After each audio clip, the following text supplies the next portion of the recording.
お、やった、C 賞やったやった。よし、 C 賞ね、やった。So yun, what's up YouTube and what's up to you guys. So muli, mag-unboxing at magre-review na naman tayo ng bagong release ng Ichiban Kuji ng Dragon Ball. So ito guys, nirelease ito kahapon ng Sabado.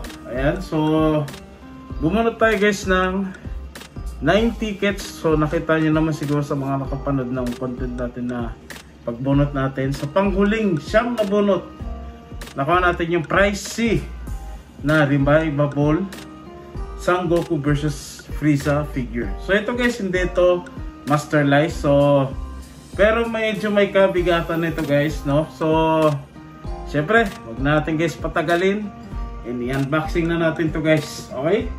Ayan siya guys, yung packaging niya. Ayan. So ayan.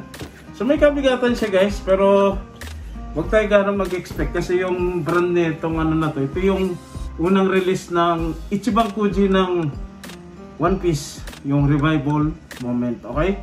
So first time nagkaroon ng ganong brand sa Dragon Ball figure. So expected ko na to guys na hindi ganong kalaki, no? So pero syempre bumunot tayo, and yung target sana natin yung prize B, yung fight scene ni Kaioken na Goku tsaka ni Vegeta, no? So pero okay pa rin, at least may nakuha tayo guys, no? So buksan natin guys. Okay? Ayan. So ito guys, ang market range nitong price C. So huling update na chinek ko, nasa 4,000 to 4.5k yen. Okay? Hindi ito guys peso, sa rate ng yen sa market range ng Mercari. Okay? So 4,000 to 4.5k yen. Okay? Yun yung market niya. Okay? Pero marami din nagkaka-interesado dito kasi lalo na doon sa price A, yung fight scene ni Goku tsaka ni Piccolo, tsaka yung price B, yung fight scene ni Kaioken na Goku tsaka ni Vegeta. So ito rin maganda rin to guys, no? Siyempre. Pero yung mas target nila yun, yung price A tsaka yung price B. Okay? Buksan natin. Siyempre, thank you sa mga always na sumusuporta sa ating YouTube channel. So ngayon na lang ulit nag-unboxing. So at least yung mga questionable sa mga nag-pre-order sa mga live seller dito, at least may idea na kayo sa Pilipinas. Okay? Kung worth it ba o at least may karoon na kayo ng idea kung anong detail nito. Kahit pa paano. Hindi ko minsan syempre hindi rin naman maano ng ano, pero at least kahit pa paano magkaroon kayo ng idea, no? Ayan siya guys. And syempre thankful din guys, hindi natuloy guys yung mega earthquake dito sa Japan, no? So dito guys, recently i-announce yun, diba? So nagkaroon ng panic buying guys, no? So nagkaubusan ng bigas, unang-una bigas tsaka yung mga mineral water, nagkaubusan guys. So buti na lang hindi natuloy, no? So yun guys, tapasan natin.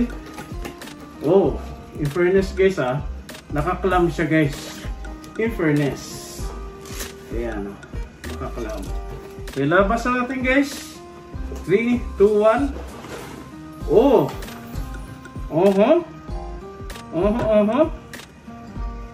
in fairness guys, medyo may kalakihan din, may kataasan din.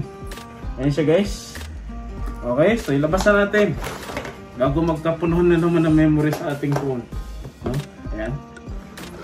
Okay. So inulit ko sa mga hindi nakapag-kuji nung sa Ichiban Kuji ng Naruto, sa Martes guys, sa online kuji alas 5 ng hapon, no? Sa mga taga dito, Sigapan. Sa mga hindi nakabunot. So, ayun. Ito,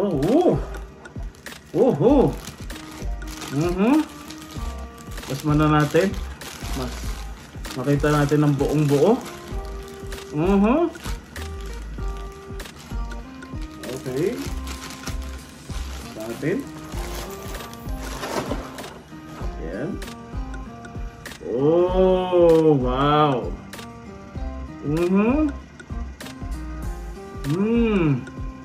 In fairness guys, napaka-detalyado ng pagkagawa dito sa fight scene ni Goku at ni Frieza. Ang ganda guys, papakita ko sa inyo sample. Pero yung pinaka-ending natin yung simple montage nito para mas makita nyo lalo. Kasi guys, detalyado Tapos si Goku din napaka-detail guys.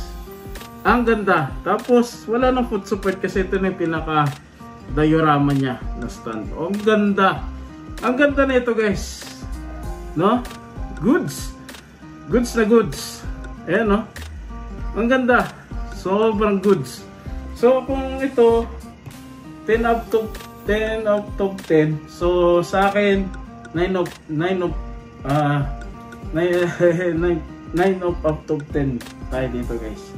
Kasi unang-una syempre hindi rin to masterlize. Pero binawi guys sa detail.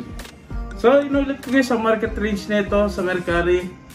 Nasa around 4,000 yen to 4.5k yen. Okay?